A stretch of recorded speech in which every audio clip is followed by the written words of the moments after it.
There is an honor and respect due for those who weave between languages, playing a role in both communities and bringing people together as a whole. The more effort we put into cultivating cultural and ethnic language, the closer we get to emphasizing and truly understanding one another. Communication is the key to humanization and paves the way for a world that views all people as equal. To expand on language and literacy in relation to racism within social systems like the one here in the United States, I'll delve into the foundations of the CAA, which stands for Chinese for Affirmative Action, to observe the effort for equity and language diversity within this fault line, San Francisco, as people come together to spread awareness on systematic racism and discrimination. The polyschematic prehistory at the dusk of colonialism, internationalism, racism, in science, and Henry Bruhl and Jan Smuts by Stefanos Geroulinos in relation to the CAA in San Francisco emphasizes that it is important to preserve ethnic history and accurately represent minority people,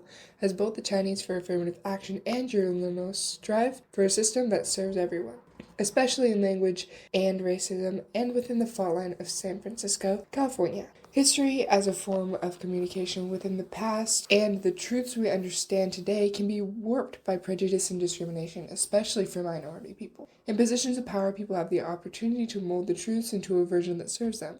In terms of a racist agenda, this can be done to historical records, giving credit to European people or what's considered white ethnicities. By twisting the language of the past to serve them, people in power like Henry Bruhl, an expert on cave art, the historical relics mentioned in this article, cultivate a biased and unfair assessment and common knowledge. Overall, by not thinking critically about art as language and what it tells us about history, we neglect its true ancestors and harm the descendants today, who could not connect to the warped origins of their people. As for preservation and culture, while Geroulinos warns to be careful of what is believed about cultures and that, quote, schmata could be refocused and rebuilt into polyschematic structures, including anti-colonial ones, the CAA equally strives to reshape the biased, racist social systems our people suffer from.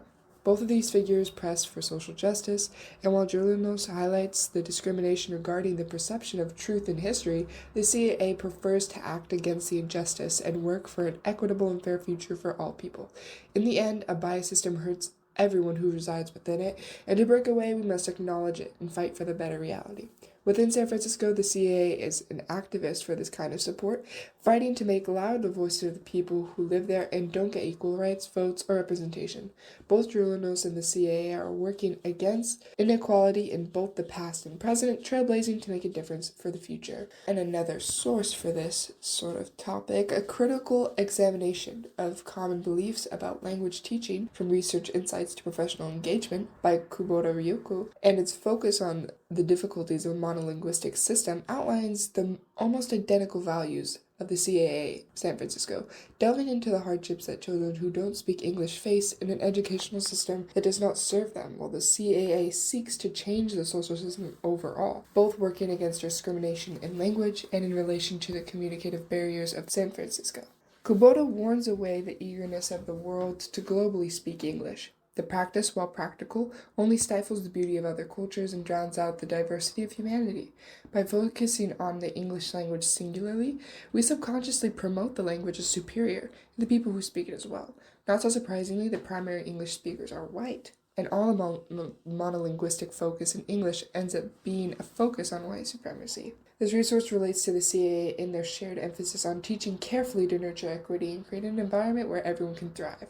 So to say, schools and educational facilities should be working mainly to cultivate young people to be fluent in more than just English. Our social system needs to be more pliant for those who don't speak English or don't speak primary English, and encourage people to accept those kinds of differences, especially in San Francisco, whose population is primarily immigrants and ethnic communities.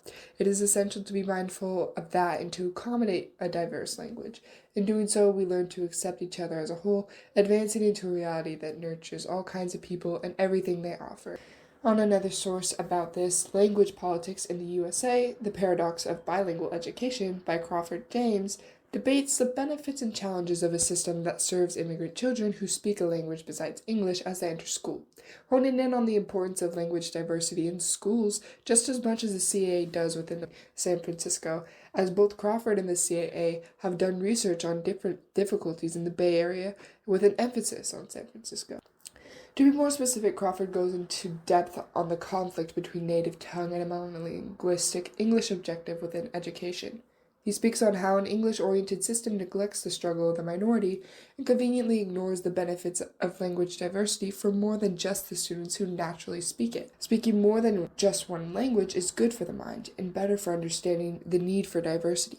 Overall, Crawford delves into the bias against immigrants' populace and the desire for convenience in communication. Language politics in the USA, the paradox of bilingual education, relates to the CAA in that they both emphasize the importance of affirmative action and changes in US laws that allow us to be more just and fair to immigrant communities and people who don't speak English primarily. The path to an equitable and fair system is long and tedious, but they both believe it is well worth the effort. The CAA strives to create a safe space for diversity in culture while also pressing for strength in agenda. Crawford expands on the importance of developing ethnic communities and preserving their practices and language.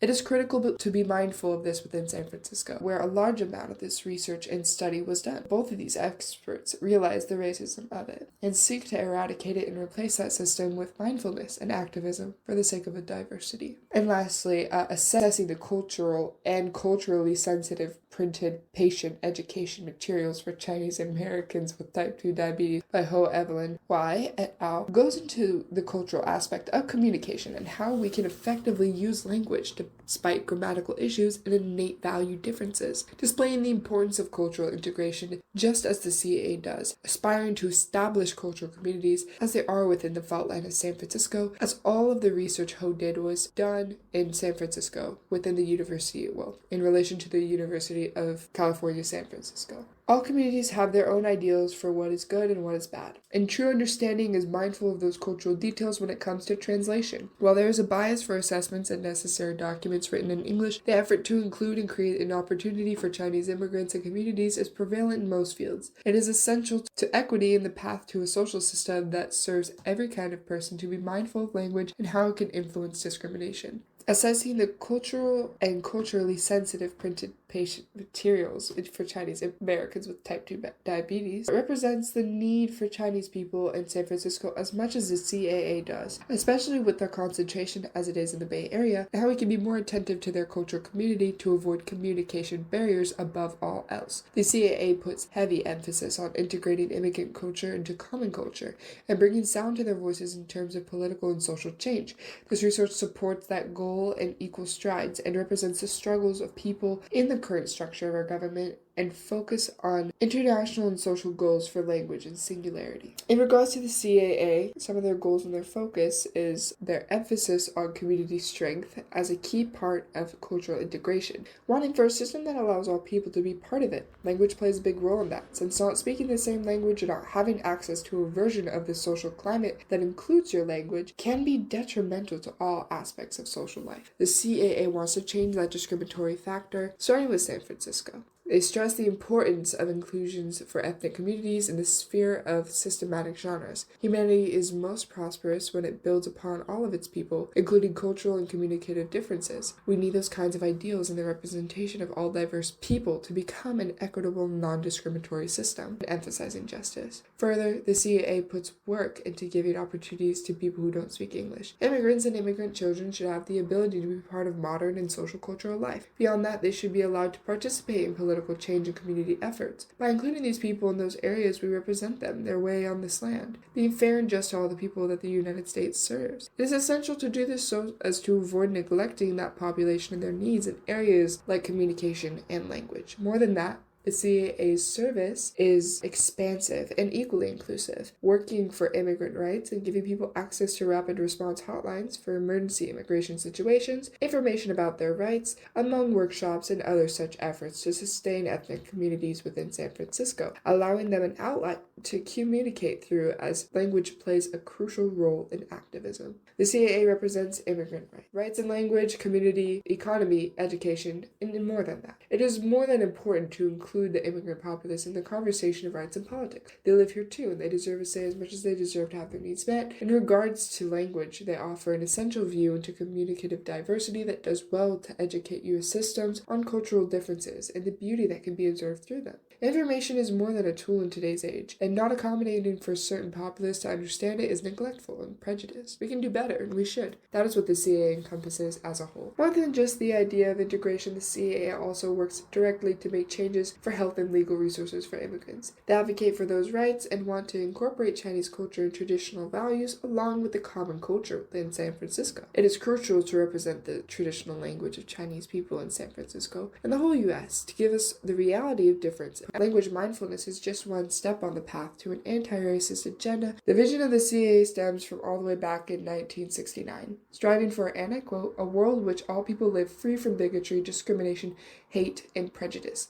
To achieve these goals, they put focus on inclusion and equity, and bridge gaps in language as they support the people speaking it from their community in San Francisco. In reference to the actual work they've done, the CAA played a hand in the U.S. Supreme Court case Law v. Nicholas, protesting the brutal hate crime murder of Vincent Chin, combating the racial profiling and incarceration of Dr. Wen Ho Lee, winning groundbreaking local and state immigrant rights legislation, and successfully campaigning for the permanent Chinatown campus for City College of San Francisco, as stated in their website. The CAA continues to start rallies and propose change to the local government across San Francisco, bringing people together for the sake of social economic change in the effort to represent minority groups. Communicating these needs surpasses language barriers, as there is no single way to say justice, and as long as we know that equity and justice for diversity is the path we follow, all the individuals should speak as they like. Language itself tells a story that emphasizes how essential it is for us to believe that, regardless if our words reach each other, we are all simply humans. Take away the truth that language should not be a barrier, but a chance to learn and to respect one another without regard to that shallow sound. The intricacies of language reside outside of its core as the system built around it. Cursed with discrimination and bias with an agenda that emphasizes white supremacy. It's wrong, and to stand against it and change that system for the better, we must acknowledge it and focus on what we're capable of. The CAA hones in on the details of language and the role it plays as a part of the social political sphere. Within San Francisco, California, they function to represent the communities that make the United States as beautiful and diverse as it is. Minority communities and the language they bring highlights the humanity that we discard in favor of comfort and convenience, only doing more to prove that there is a need for change. Overall, they spread awareness regarding systematic racism and discrimination and support the separation of bias within our social system. With an emphasis on language diversity and community reinforcement, the CAA trailblazes the path to a culturally mindful reality that serves us all.